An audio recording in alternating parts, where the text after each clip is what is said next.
Зеленский в Купянске. Вооруженные силы Украины отчитываются, что выбивают россиян с окраин города. Чей Донбасс? В новом проекте мирного плана предложили создать демилитаризованную зону. Согласятся ли Киев и Москва? Для Трампа это вроде сложной сделки по недвижимости, но он теряет терпение, так и сказал. Минское метро 2. Польские пограничники нашли тоннель со стороны Беларуси для переправки нелегалов. Будут новые удары, теперь по суше. Трамп анонсирует атаку на Венесуэлу. 30 лет великому туркменскому нейтралитету, и сотен приглашенных на торжества лидеров прилетели Путин и еще несколько. Великая тиктоковская революция. Протесты поколения Z снесли правительство Болгарии.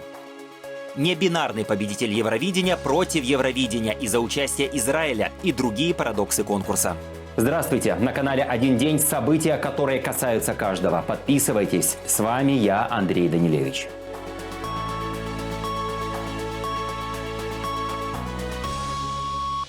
В международной прессе продолжается обсуждение мирных инициатив и хода боевых действий в Украине. Французское издание «Le Monde» опубликовало материал о том, что в рамках мирных переговоров Киев рассмотрел идею создания демилитаризованной зоны на Донбассе, которая предполагала бы отвод вооруженных сил с обеих сторон линии соприкосновения и международный контроль за соблюдением таких условий.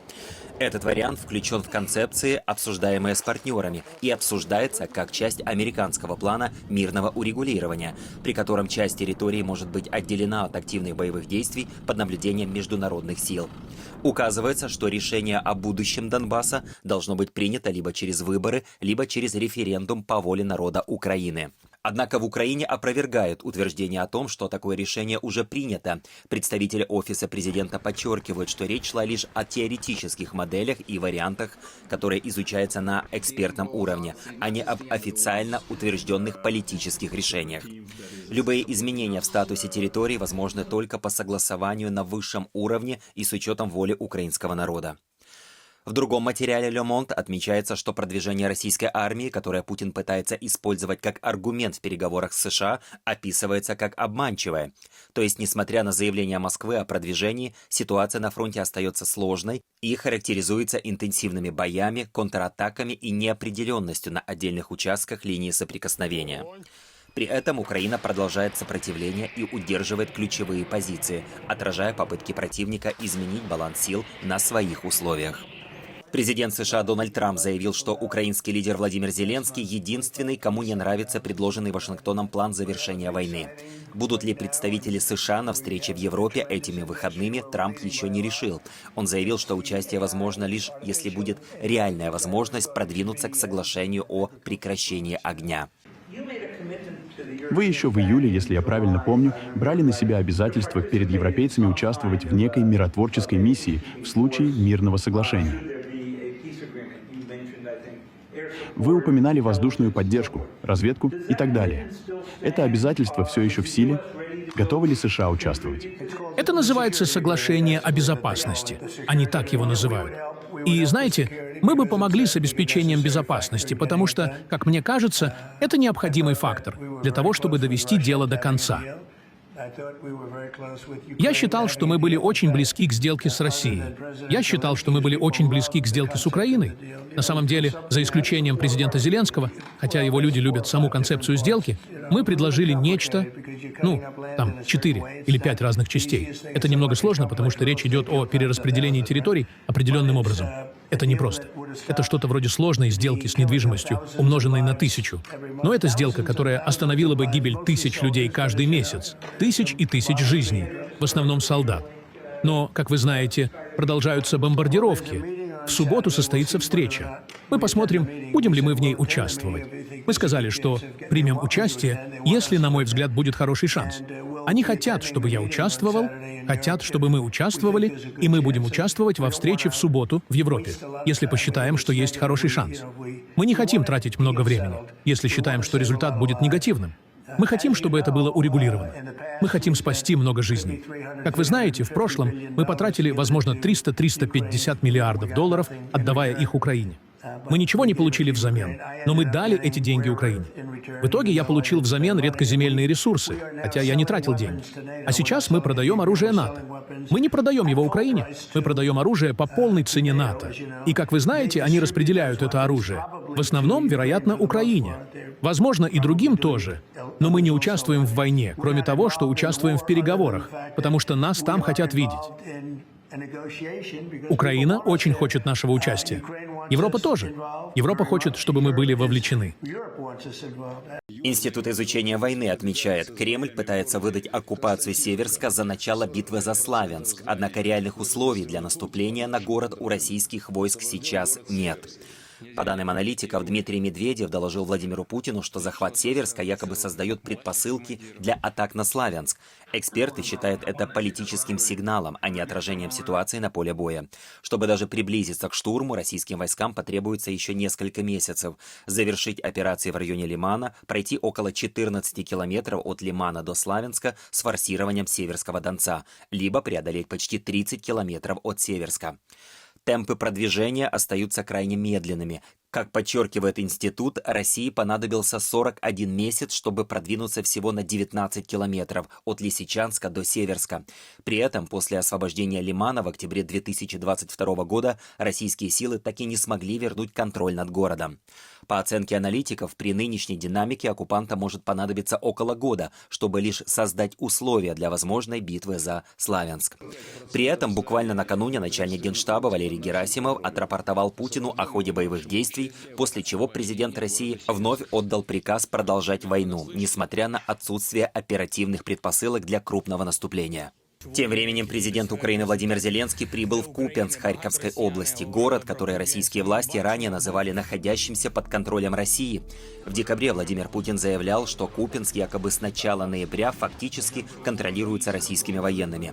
Сам факт визита президента Украины в Купянск стал публичным опровержением заявлений Москвы о российском контроле над городом. Желаю здоровья. Сегодня Купянское направление, наши воины, которые здесь добиваются результатов для Украины. Многие россияне много говорили о Купянске. Я поздравил ребят, благодарю каждое подразделение, всех, кто сражается здесь, всех, кто уничтожает оккупанта. Сегодня чрезвычайно важно добиваться результатов на фронте, чтобы Украина могла добиваться результатов в дипломатии. Именно так это работает. Сильные позиции внутри страны дают сильные позиции в переговорах об окончании войны. Благодарю каждого воина, горжусь вами. Спасибо всем нашим сухопутным войскам. Сегодня исключительно ваш день. Спасибо, ребята. Слава Украине. Центральный банк России подал иск против Евроклир в Московский суд, заявив, что из-за действий депозитария он лишен возможности распоряжаться своими активами. В Центробанке России настаивают, любые планы ЕС использовать замороженные резервы незаконны и нарушают принцип суверенного иммунитета. Однако эксперты отмечают, что у иска скорее политический и символический характер. Его цель не столько реально выиграть процесс, сколько усилить давление на Евросоюз, создать юридические риски и потрепать нервы участникам схемы использования российских активов. Такое обращение имеет определенное символическое значение. Оно отправляет определенный сигнал о том, что Москва будет использовать любые доступные юридические механизмы для противостояния таким попыткам использования активов, включая различные международные, национальные институты, арбитражные институции, ну и в целом даже потенциально исполнительные процедуры в других юрисдикциях. Здесь понятные шансы более выше на успех у Банка России внутри этой юрисдикции. В европейских юрисдикциях, понятно, там предвзятые и прочие отношения, и там сложно будет получить какое-то решение. Помимо этого, исполнение этого решения вообще. На польско-белорусской границе снова обнаружен подкоп. В Подляжском воеводстве пограничники задержали около 180 человек, в основном выходцев из Афганистана, Пакистана, Индии, Непала и Бангладеш. Вместе с ними задержаны двое водителей, которые должны были вывести мигрантов в страны Западной Европы. Это уже 4-й подкоп, выявленный в регионе с начала года. В пограничной службе подчеркивают, благодаря усиленному контролю попытки незаконного пересечения границы оперативно пресекаются. Давление на границу не прекращается, меняются лишь методы, теперь под землей.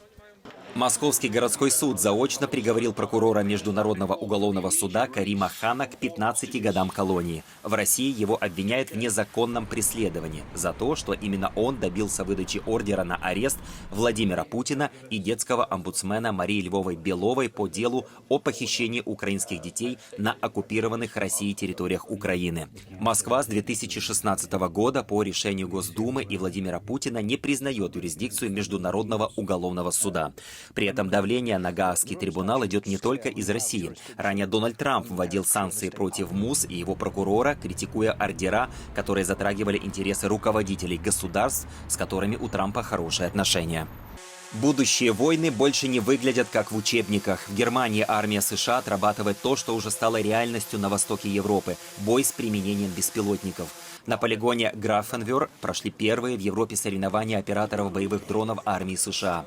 Разведка, пролеты через окна, удары FPV-дронами и работа под жесткий таймер. Сценарии, срисованные не с теории, а с войны в Украине. Теперь этот опыт быстро переводят в армейские стандарты НАТО. Вашингтон уже говорит о массовом развертывании дронов. Счет идет на сотни тысяч. В соревнованиях участвовали подразделения США, Испании и Италии. Победила испанская команда. Но главное здесь не результат, а сигнал. Армии адаптируются к войне, которая уже идет. Дональд Трамп заявил, что США в ближайшее время расширят меры по пресечению трафика незаконных веществ из Венесуэлы и начнут активные действия на сухопутных маршрутах. По его словам, морские поставки уже практически остановлены, и теперь внимание смещается на наземные каналы. Трамп подчеркнул, что речь идет о защите безопасности США и борьбе с организованной преступностью. Это связано со многими вещами. Но одна из них в том, что они позволили миллионам людей попасть в нашу страну из своих тюрем, от банд, наркоторговцев и из психиатрических учреждений. Вероятно, в пропорциональном отношении больше, чем кто-либо еще. Они приехали из многих стран. Мы их выдворяем. В нашу страну попали 11 888 убийц. Многие из них из Венесуэлы. Тысячи членов банды Трен де Арагуа проникли к нам. Они вышли из венесуэльских тюрем. Так что все это связано с целым рядом факторов. Они плохо с нами обращались. И, полагаю, теперь мы обращаемся с ними не так уж хорошо. Если посмотреть на наркотрафик, то морские поставки наркотиков сократились на 92%. И никто не может понять, откуда берутся оставшиеся 8%. Потому что я не имею ни малейшего представления. Любой, кто сейчас вовлечен в это, чувствует себя не очень хорошо. Мы разберемся с этим и на суше. Это начнется на суше уже совсем скоро.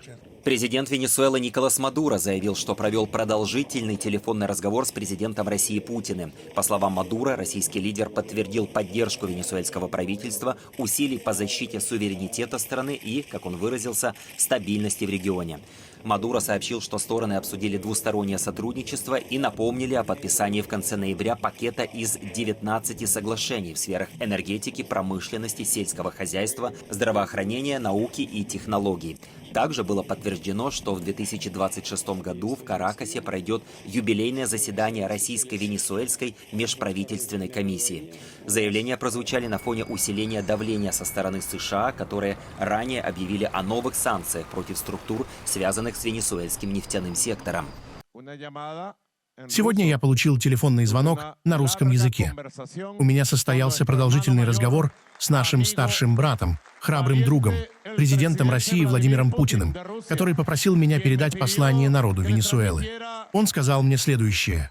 «Падрина, давайте поприветствуем генерала в звании генералиссимуса Падрина, генерала Эрнандеса Лареса, генерал-майора Ромеро Боливара, генерал-майора Дилио Родригеса, генерала Фигеру Вальдеса, боливарианские национальные вооруженные силы, освободительную армию 21 века. Среди прочего, мы долго беседовали, и он сказал, я хочу выразить свое восхищение примером мужества, который продемонстрировал народ Венесуэлы в тех обстоятельствах, с которыми ему пришлось столкнуться. И хочу, чтобы вы знали, мы оказываем твердую и неизменную поддержку венесуэльскому процессу, президенту Мадуро и вашим усилиям по защите национального суверенитета и мира во всем южноамериканском регионе. Ашхабад на один день становится площадкой разговоров о мире и безопасности под вывеской 30-летия нейтралитета Туркменистана. Президент Сердар Бердымухамедов принимает лидеров России, Турции, Ирана и стран Центральной Азии. Перед началом форума Путин вместе с Раджепом Таипом Эрдоганом и хозяином саммита возложил цветы к монументу нейтралитета, символу страны, которая предпочитает не выбирать сторону, но охотно принимает всех сразу. Форум формально посвящен безопасности, но главный интерес в кулуарах. Кремль подтверждает переговоры Путина и Эрдогана. Также глава Кремля встретился с президентом Ирана Масудом Пезешкианом. Мы продолжаем работать по ключевым нашим большим крупным проектам. Это касается и Бушера, это касается развития инфраструктуры, включая маршрут север-юг. Мы обсуждаем возможность сотрудничества в области